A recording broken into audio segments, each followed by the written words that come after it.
Mesdames et messieurs, bonjour, bienvenue dans e-école, deuxième jour de la semaine, deuxième numéro également de la semaine. La philosophie, c'est la matière, ne change pas. Le professeur également, professeur Cheikh Mohamed Bamba Samb, bonjour. Bonjour, Papa Ali. Nous allons continuer de parler de la science et de la philosophie, des rapports que nous avions élucidés le cours précédent. Nous avions dégagé 2 points d'ailleurs, la dimension historique, mais également les caractéristiques qui existent entre la philosophie et la science. Mais je vous laisse la liberté princière de faire de la réminiscence, un brainstorming qui est dans le domaine pédagogique toujours intéressant. Tout à fait, comme on a l'habitude de le faire dans les classes.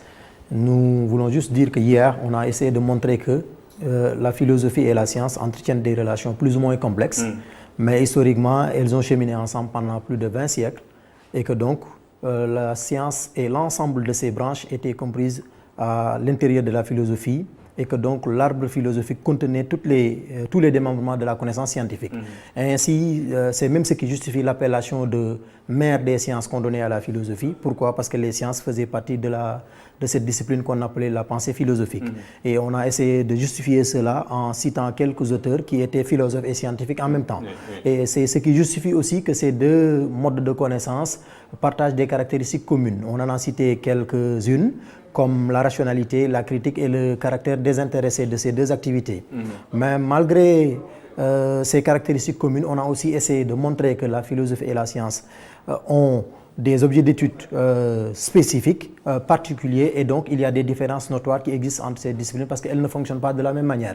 Ceci dit que donc elles n'ont pas les mêmes méthodes, elles n'ont pas les mêmes démarches et elles n'aboutissent pas aux mêmes finalités ou bien aux mêmes résultats.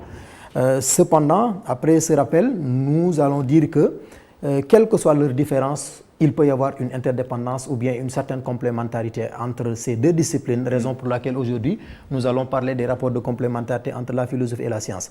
Juste un petit rappel, quelque chose que j'ai omis hier, c'est que quand je parlais de la science, j'ai insisté sur les sciences expérimentales et sur la méthode expérimentale. Or, il y a lieu de dire que toutes les sciences ne se basent pas sur l'expérience parce qu'il y a différents types de sciences. On les catégorise souvent sous 3 formes. On parle des sciences logico-formelles, on en cite 2 principalement, la logique et les mathématiques.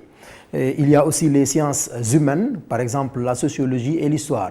Et aussi il y a ce qu'on appelle les sciences expérimentales, qu'on appelle aussi sciences de la nature, qui se basent, elles, sur l'expérience, sur, je vais dire, la matière, parce que c'est des sciences qui étudient la nature, proprement dite. Mais cet aspect du cours, nous allons essayer de le prendre lorsqu'on va traiter la leçon sur l'épistémologie. Donc aujourd'hui, j'aimerais qu'on continue à parler des rapports qui existent entre la philosophie et la science, mais surtout en insistant sur leur interdépendance. Il y a donc... Oui, allez-y. Oui, il y a donc complémentarité entre philosophie et science pour plusieurs raisons. Et cette complémentarité, on peut aussi l'appeler une interdépendance. Pourquoi? Parce que d'abord, il ne faut pas penser que quand on parle de philosophie et science, on parle toujours d'opposition, pas du tout. Elles ne se ressemblent pas certes, mais elles peuvent bel et bien s'associer pour l'équilibre de l'être humain. Raison pour laquelle la philosophie peut servir à la science aussi peut servir à la philosophie. D'abord, nous allons essayer de dire que la philosophie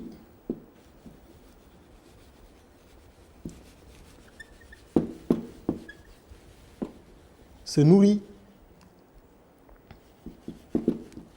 de production scientifique. Je peux mettre production S, scientifique. Cela veut dire quoi? C'est comme si la philosophie, souvent, utilise les résultats de la science et utilise les découvertes de la science pour accroître son champ de réflexion. Parce que la philosophie se veut une réflexion sur la totalité. Et donc, elle ne peut pas ne pas s'empêcher de réfléchir sur la science. Parce que, qu'on le veuille ou non, qu'on s'en félicite ou qu'on le déplore, la science occupe une place privilégiée dans la vie de l'être humain. De ce point de vue, la philosophie est obligée de prendre en charge la dimension scientifique de la vie de l'homme. Et ainsi, à chaque fois que la science découvre de nouvelles réalités, à chaque fois que la science met en place de nouvelles connaissances, la philosophie va avoir une autre matière de réflexion. Ce que je veux dire par là, c'est comme si la science donne à la philosophie matière à réfléchir. Donc on peut dire que la science, c'est l'aliment spirituel des philosophes. Très bien. Cela veut dire que la science donne à la philosophie matière à réfléchir. C'est comme si, donc à chaque fois qu'il y a nouvelle connaissance scientifique, il y a aussi nouvelle connaissance philosophique. Pourquoi? Parce que c'est comme si donc le renouveau scientifique ou bien le renouvellement des découvertes scientifiques engendre en même temps un renouveau philosophique ou bien un renouvellement de la réflexion philosophique. Les deux marchent ensemble. Effectivement, c'est de cela qu'il s'agit. Et là, je pense à quelqu'un qui s'appelle Louis Althusser qui dit cela d'une manière beaucoup plus simple. Il dit que pour que... Excusez-moi, j'abrège un peu. La philosophie soit... Il faut que la science naisse et renaisse. Louis Althusser. Pour que la philosophie soit, il faut que la science naisse et renaisse. Et c'est ça qui va pousser le même auteur à dire que la philosophie est comme l'ombre portée par la science. Cela veut dire quoi? Qu'à chaque fois que la science met un pas, c'est comme si la philosophie va poursuivre cette connaissance scientifique. Mais professeur, il est important d'insister sur ces deux verbes-là, naître et renaître. Effectivement. C'est-à-dire que ce sont des sciences qui évoluent. Qui évoluent. Et à chaque fois qu'il y a cette évolution, à chaque fois qu'il y a ce progrès, la philosophie est obligée de poursuivre la science. Poursuivre cette évolution et de réfléchir sur les nouvelles découvertes scientifiques. Et j'ai l'habitude de le dire, la philosophie est la mère des sciences. Mais une mère qui va être abandonnée par ses enfants, mais une mère n'abandonne jamais ses enfants. Raison pour laquelle elle va poursuivre la science, d'où même la création ou bien l'existence, excusez-moi, j'efface un peu, d'où l'existence de cette branche de la philosophie qu'on appelle épistémologie. En termes simples, qu'est-ce que l'épistémologie? C'est cette réflexion critique qui prend en charge la connaissance scientifique, qui réfléchit sur ses principes, qui réfléchit sur ses méthodes, qui réfléchit sur ses résultats. C'est comme si donc la mère a été abandonnée par ses enfants, certes, vers le XVIIe siècle avec cette rupture dont nous parlons, et les sciences se glorifient de leur objectivité, de leur exactitude, et elles sont sorties de la philosophie. Mais la philosophie, en tant que bonne mère, elle continue toujours à veiller sur ses enfants, raison pour laquelle elle poursuit la science et elle va éternellement réfléchir sur elle. De ce point de vue, on voit donc qu'on ne peut pas les dissocier de manière catégorique ou radicale. Pourquoi? Parce que la philosophie continue à prendre en charge la connaissance scientifique et elle réfléchit sur elle. Une mère poule. Effectivement. Mais ce n'est pas seulement donc la science qui va, entre guillemets, aider la philosophie et lui donner matière à réfléchir, parce que ce que nous voulons dire par là, c'est juste que la science donne à la philosophie des objets de réflexion, des pistes de réflexion, et la science donc permet à la philosophie d'avoir toujours matière à réfléchir, et le travail du philosophe est de réfléchir. Si on lui donne donc de la matière à réfléchir, c'est toujours bienvenu. Mais il y a aussi autre chose que nous allons dire, c'est que la philosophie aussi va aider la science ou la compléter. Pourquoi? Parce que la science qui se veut exacte, qui se veut objective, qui se veut rigoureuse, je vais dire, cette même science est limitée, elle a des limites. Et j'ai même envie de dire, elle a des limites internes. Pourquoi? Parce qu'à l'intérieur de la connaissance scientifique, hier on a essayé de parler de ça, il y a des erreurs. La connaissance scientifique n'est pas une somme de connaissances mortes, ni une somme de connaissances figées. C'est des connaissances qui changent, c'est des connaissances qui peuvent être rectifiées, c'est des connaissances qui comportent des erreurs. Et de ce point de vue, toute connaissance qui comporte des erreurs, qui est faillible et qui est capable de se tromper, a besoin d'être prise en charge, d'être remise en question, ce qui va permettre donc aux scientifiques de revoir leur étude et de revoir leur démarche. Parce qu'il n'y a pas de perfection dans ce qu'ils font. Raison pour laquelle il faut nécessairement une discipline qui réfléchit sur la science pour la permettre de progresser. Et cette discipline-là, c'est ce que j'ai envie de dire, il faut une science de la science. Science de la science pour dire une étude philosophique de la science qui permet à la science de revoir ses méthodes, ses principes, sa démarche et ses résultats. Parce que la science elle-même ne peut pas faire cette étude.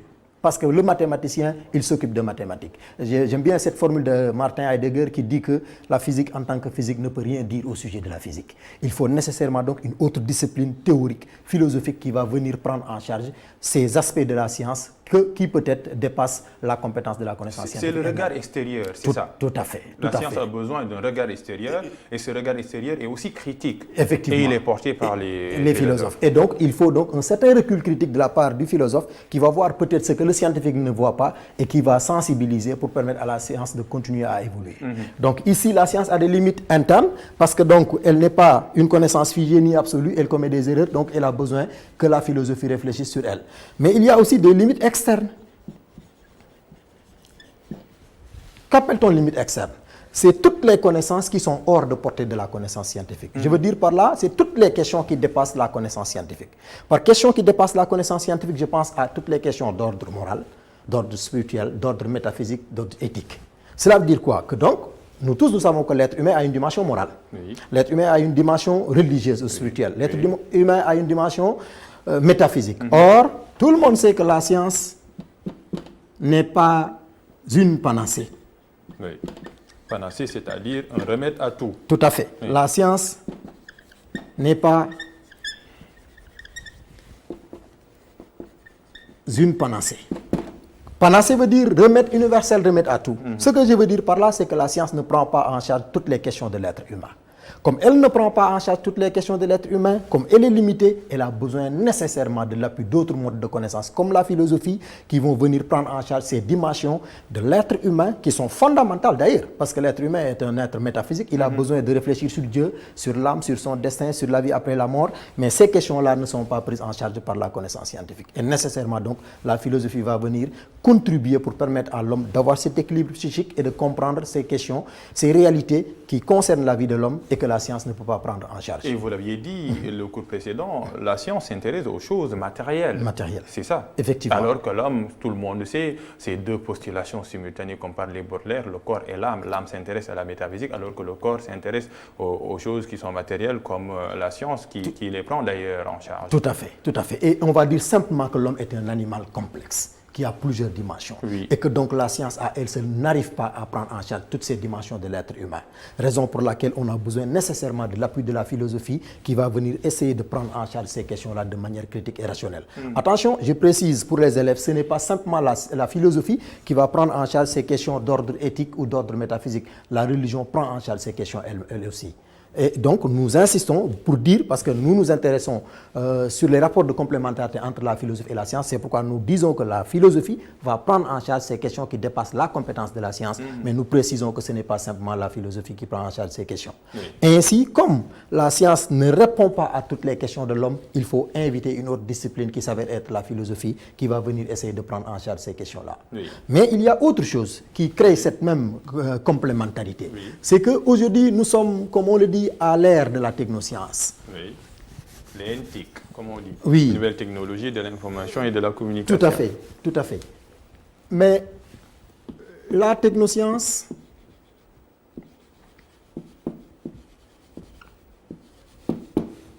a des impacts aussi bien positifs que négatifs dans la vie de l'être humain. Pour les impacts positifs, on ne va pas trop insister. Tout le monde sait que la science améliore considérablement la vie de l'homme. Parce que si nous sommes capables de faire ce cours et que partout au Sénégal on nous entend, c'est grâce à la technique et à la science. Mais nous insistons surtout sur ce qu'on appelle les impacts négatifs de la technoscience. Ces impacts négatifs poussent à dire que donc il faut nécessairement qu'il y ait cohabitation entre philosophie et connaissance scientifique. Pourquoi? Parce que l'être humain, en voulant parfaire son existence, en voulant améliorer ses conditions d'existence, crée. Et il crée souvent, sans pour autant se soucier des résultats de sa création. C'est comme si, à force de vouloir améliorer nos conditions d'existence, nous créons, mais nous créons de manière aveugle. Et comme disent certains, l'homme moderne est devenu un ramasseur d'objets et de gadgets. Il crée des choses souvent qui sont nuisibles à sa propre existence, des choses qui sont nuisibles à l'humanité. Et ainsi, on peut en citer plusieurs exemples de réalités que l'homme crée, mais qui sont nuisibles à l'humanité. Parce qu'il considère qu'il est maître et possesseur de la nature. Comme disait Descartes, et en considérant que nous sommes maîtres et possesseurs de la nature, nous en faisons ce que nous voulons. Et c'est ça le grand danger. Et ce danger-là, maintenant, il faut nécessairement l'intervention d'une connaissance comme la philosophie philosophique pour conscientiser l'homme, pour lui dire que, attention, à force de créer, on risque de détruire l'humanité. Et là, je vais citer quelques exemples de création de la technoscience qui nuisent à l'humanité. Par exemple, nous avons à l'esprit quelque chose comme la transsexualité,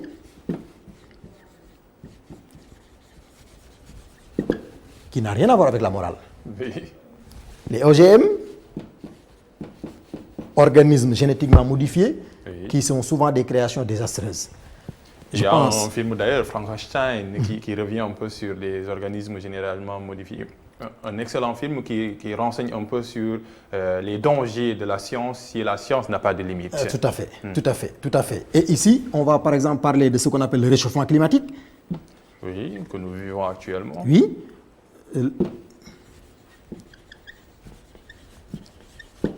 Par exemple, nous pouvons parler du clonage, de l'euthanasie,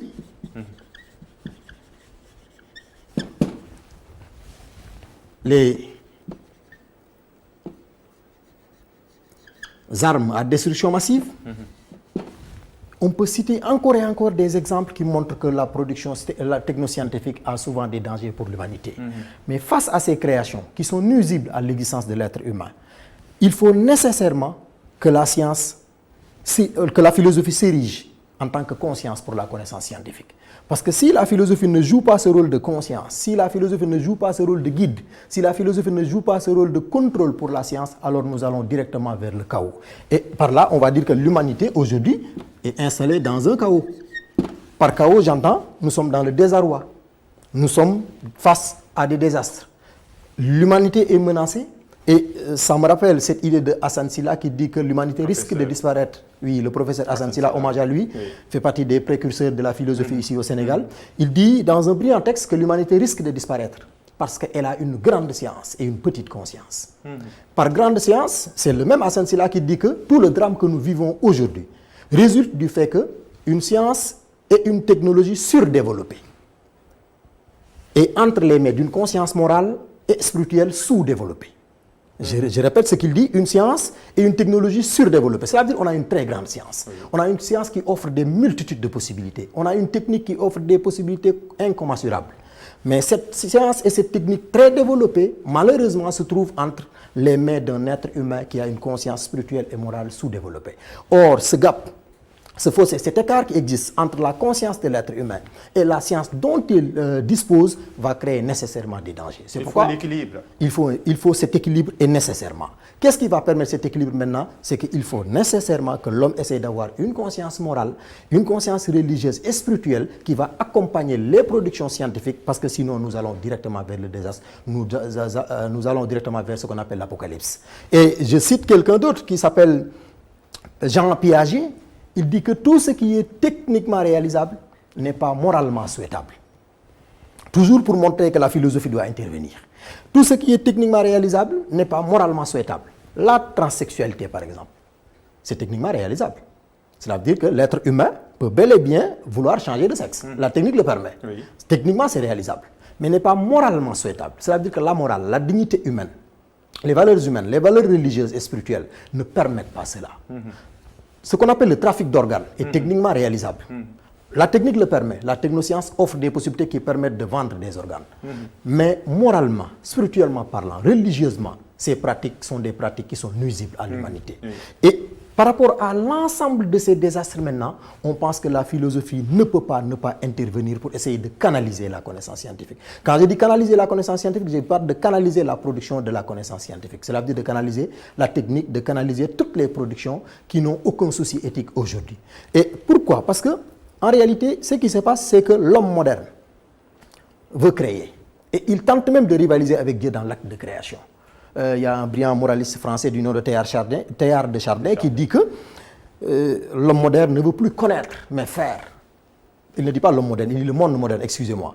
Le monde moderne ne veut plus connaître, mais faire. C'est pourquoi il se défait. Cela veut dire qu'en voulant trop créer, en voulant toujours faire, en voulant toujours faire une course vers la création de techniques, de machines et d'appareils. Les limites de son imagination. Tout à fait. Le monde est en train de se défaire. Et comme ce monde est en train de se défaire, il y a lieu d'avertir. Mais qui avertit, ce n'est pas la science, elle est amorale. Qui avertit, ce n'est pas la technique. Elle ne se préoccupe pas de cela. Elle se préoccupe de ce qui est techniquement réalisable. Donc, qui va avertir? Il faut nécessairement la philosophie qui va nous apprendre comment vivre. Mais il y a certains qui se demandent, est-ce que progrès scientifique et moral font bon ménage? Parce que la science, le scientifique, ce qui lui importe, c'est le progrès. Vous l'aviez dit, la science, elle est dotée d'une neutralité axiologique. Est-ce que la science a-t-elle besoin d'une conscience? Est-ce que ce ne sera pas au grand don des scientifiques?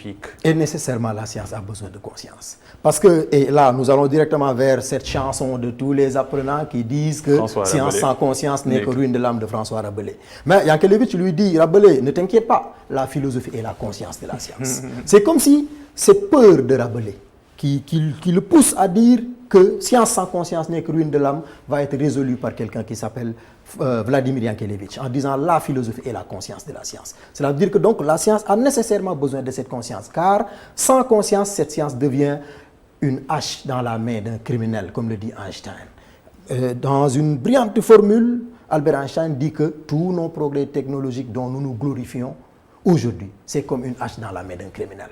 Pourquoi? Parce que l'homme dispose de moyens tellement sophistiqués et malheureusement, il n'est pas suffisamment outillé du point de vue moral, du point de vue spirituel, du point de vue religieux pour utiliser ces moyens dont il dispose. Et à chaque fois que l'être humain dispose de quelque chose qu'il ne peut pas contrôler, cette chose va finir par devenir dangereuse pour lui. Et comme on dit souvent, avec quelqu'un qui s'appelle, excuse-moi, les citations vont pleuvoir aujourd'hui. Mais les exemples font partie également de la philosophie. Pour faire une dissertation philosophique, il faut des exemples. Tout à fait. Il y a quelqu'un qui s'appelle Jean Rostand, qui, avec une brillante formule, dit que la science a fait de nous des dieux avant que nous méritions d'être des hommes. Qu'est-ce qu'il veut dire par là? Que la science nous a dotés de moyens énormes. La science nous a donné d'énormes possibilités. Ces applications techniques font de l'homme presque un être qui rivalise avec Dieu dans l'acte de création. Cependant, il ne mérite même pas encore d'être homme. Il veut dire qu'il n'a pas encore atteint la dimension d'humanité nécessaire qui va lui permettre de pouvoir contrôler cet outil dont il dispose. Parce que quand l'homme dispose de quelque chose qu'il ne peut pas contrôler, alors cette chose va devenir dangereuse entre ses mains. Et c'est comme ça c'est de cela qu'il s'agit. Mais est-ce que les scientifiques sont d'accord avec cela? Oui. Ils sont obligés. D'accord ou non, ils sont obligés. Maintenant, il y a un problème, c'est que le monde moderne aussi est un monde où on est toujours en train de rechercher le meilleur. C'est un monde de concurrence. Très bien, concurrence. Par exemple, ce qu'on appelle la course aux armements. Chaque pays cherche à avoir les armes les plus sophistiquées, parce que comme disait De Gaulle, l'épée est l'axe du monde. Cela veut dire plus on a des armes, plus on domine peut-être les autres. Ce qui fait que des fois, ce sont les décideurs politiques eux-mêmes qui poussent les scientifiques et les techniciens à créer des choses qui peuvent être nuisibles. Mais pour le bien de l'humanité, une chose est sûre, c'est que si on ne regarde pas ce que nous faisons, si on ne réfléchit pas sur ce que nous faisons, si on ne devient pas conscient des résultats que peuvent engendrer ces découvertes technoscientifiques, alors nous allons directement vers la mort. Et donc, raison pour laquelle nous pensons que la philosophie doit nécessairement cheminer avec la connaissance scientifique pour empêcher ces dérives, pour empêcher ces dégâts qui peuvent être nuisibles à l'humanité. Oui. C'est de cela qu'il s'agit. Oui. Effectivement. Et donc, Papa Lune, de manière générale, ce sont ces réalités-là ou ces rapports qui existent entre la philosophie et la science dans le domaine de la complémentarité. Nous avions vu les 3 points essentiels en ce qui concerne la philosophie et la science pour un candidat ou bien une candidate. D'ailleurs, c'est un sujet que les scientifiques aiment bien, les élèves qui sont en classe de scientifiques, mais il n'y a pas de sujet pour les scientifiques, un sujet pour les littéraires. Qu'est-ce qui est attendu de l'élève? Qu'est-ce qui est attendu? Quand on leur donne un sujet qui porte sur la philosophie et la science, ça dépend de quel type de sujet il s'agit.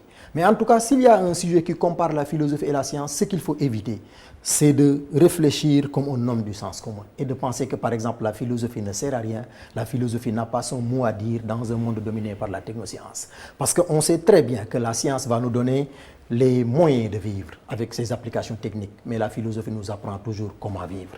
Or, les moyens seulement ne suffisent pas, l'art de la vie aussi est important. Et l'art de la vie aussi est important.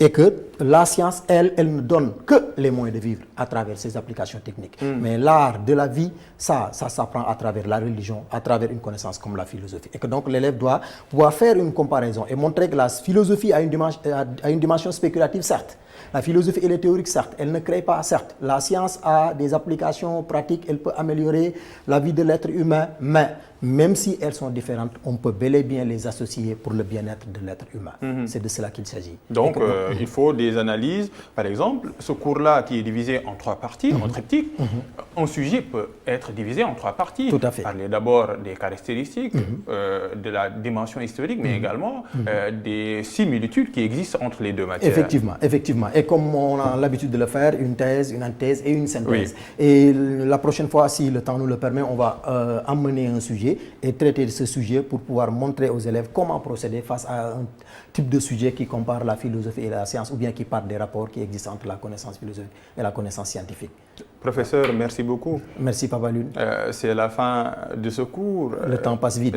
Le temps passe vite, mais on vous dit revenez quand vous voulez parce que même si vous étiez de passage pour venir remplacer M. Songuediouf, je pense que vous faites partie de l'École et à travers ces 2 cours brillants d'ailleurs hier et aujourd'hui, nous sommes là pour nous vous tendons la main également pour les prochains cours en ce qui concerne la philosophie dans l'École. Effectivement, et merci beaucoup. J'aimerais juste terminer avec une idée pour toujours parler de philosophie et science. Cette idée nous vient d'un intellectuel parce que je ne peux parler que de l'intellectuel parce que sa dimension spirituelle, je suis trop petit pour le savoir. C'est Cheikh Ahmed Tidiane Sy Al Maktoum qui disait « Soyons comme Dieu, sage et créateur ». Cela veut dire créons certes avec la technique, créons avec les applications de la science, mais créons de manière sage. Merci beaucoup. Des mots toujours utiles à méditer. Merci pour ce cours. Merci également, chers apprenants, d'avoir suivi e-École. Demain, le français va prendre le relais avec le professeur Hilaire-Sène. Donc, rendez-vous juste après le point du jour du ministère de la Santé et de l'Action sociale. D'ici là, prenez soin de vous, respectez les normes édictées par les autorités sanitaires et surtout, restez chez vous.